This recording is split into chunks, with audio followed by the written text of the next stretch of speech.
My name is David Daniel Ball, and these are the headlines for Thursday, the 5th of March, 2009. Sitting ducks, ICC officials slam Pakistani security. Stay positive, Swan tells consumers. Get in quick, petrol goes for 50 cents a litre. Verbeek backs away from hopeless accusation. Asian budget airlines launch price war. Next Gen, Miss Universe hopefuls line up. Lily Allen regrets Rihanna tramp stamp. Life is beautiful. Man survives being flattened by truck. Small servos deserve better petrol deals, says Xenophon. Failed $500 million fraud, Brits found guilty. Woman and toddler stabbed to death. Incest victim, 9 years old, aborts twins despite protests. Get in quick, petrol goes for 50 cents a litre. Interest rates cut on the way after GDP slump. And in comments, government needs to remember charity begins at home. There's confusion and despair in bushfire-ravaged Victoria, and yet we still find the funds to send overseas. Alan Jones wants to know why. I'll tell you, Alan, because also people overseas need it, and we benefit from that. Just not cricket, but terrorists don't care, from Piers Akerman. The terrorist attack on Sri Lanka's cricket team in Pakistan should destroy a number of myths about the nature of extremist Islam.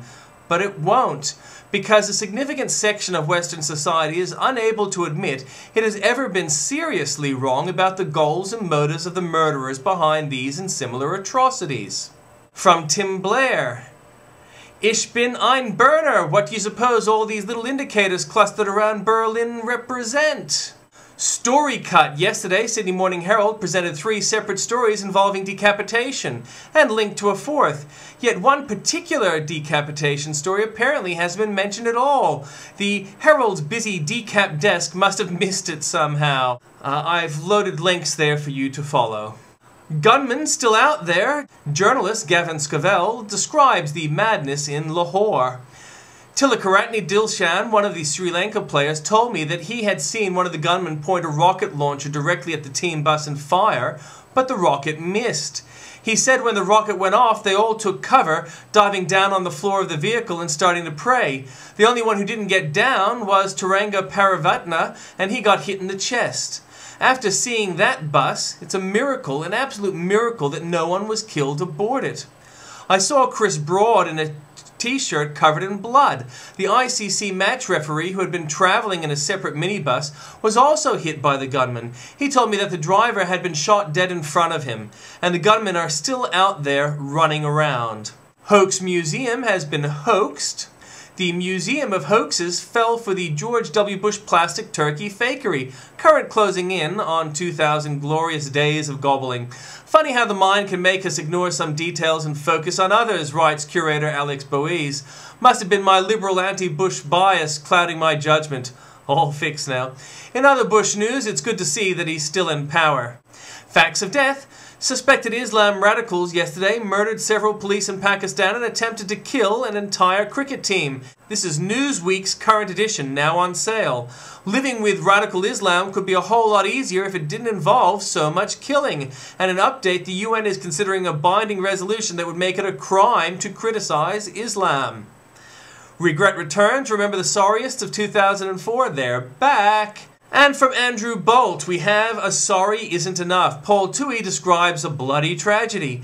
The slow unraveling of the Northern Territory Emergency Response, better known as the Intervention, began on November the 24th, 2007, the day federal Labour took power.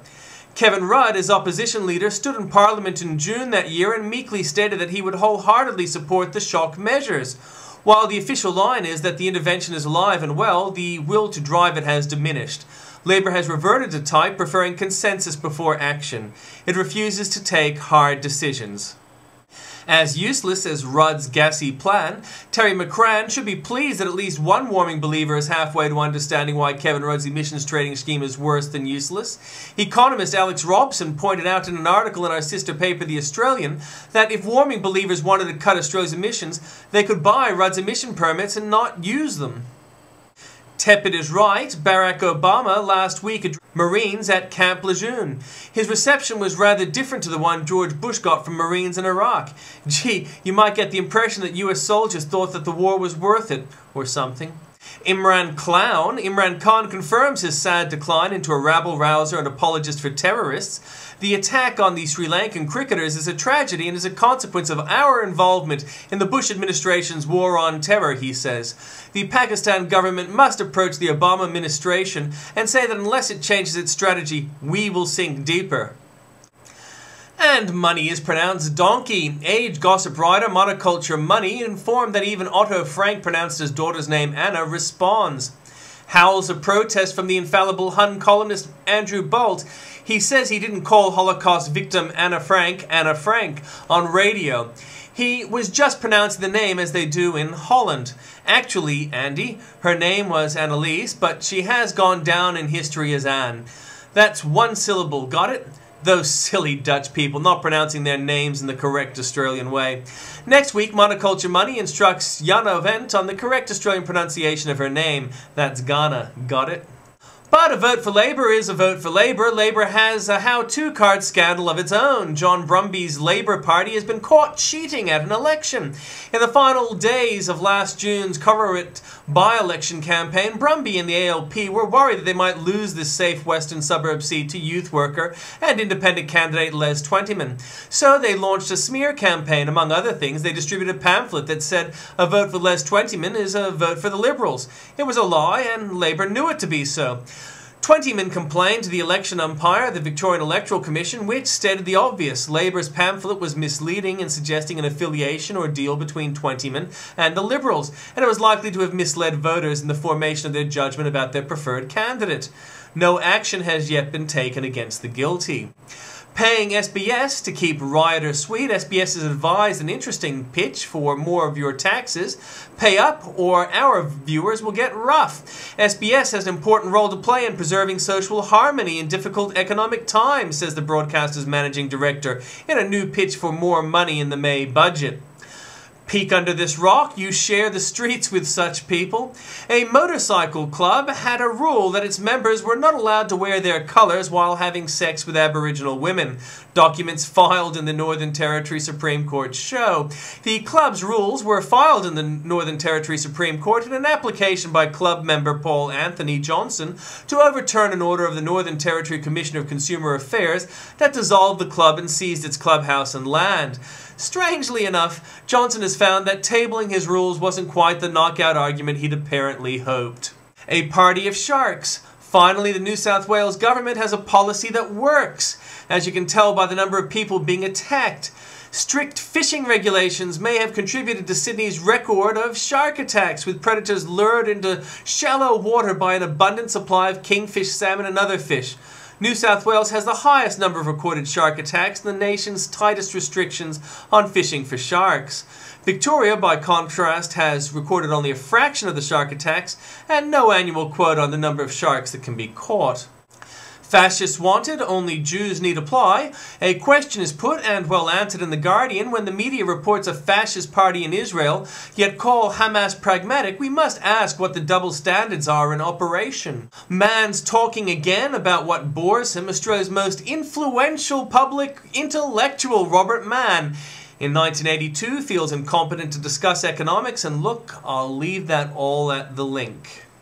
Too brain-hurty for modern Australia, a solution is needed and is simple. Pay maths teachers more and you'll get more. Advanced mathematics is disappearing from public school classrooms, leaving students able to learn only basic maths because the few qualified teachers are being snapped up by the private sector. That's a very simple argument, Andrew, and in fact there are other things at play there. It is a good thing that there are fewer students now studying advanced maths. Growth gone, jobs gone, and Rudd's cash gone. Kevin Rudd's blowing of billions has failed. The economy has contracted for the first time in 8 years during the December quarter, despite successive rate cuts and government handouts. If it contracts again in the March quarter, the economy will technically be in recession. Gross domestic product declined 0.5% in the December quarter, compared with the growth of 0.1% in September quarter, the Australian Bureau of Statistics said today. And there is, of course, more there.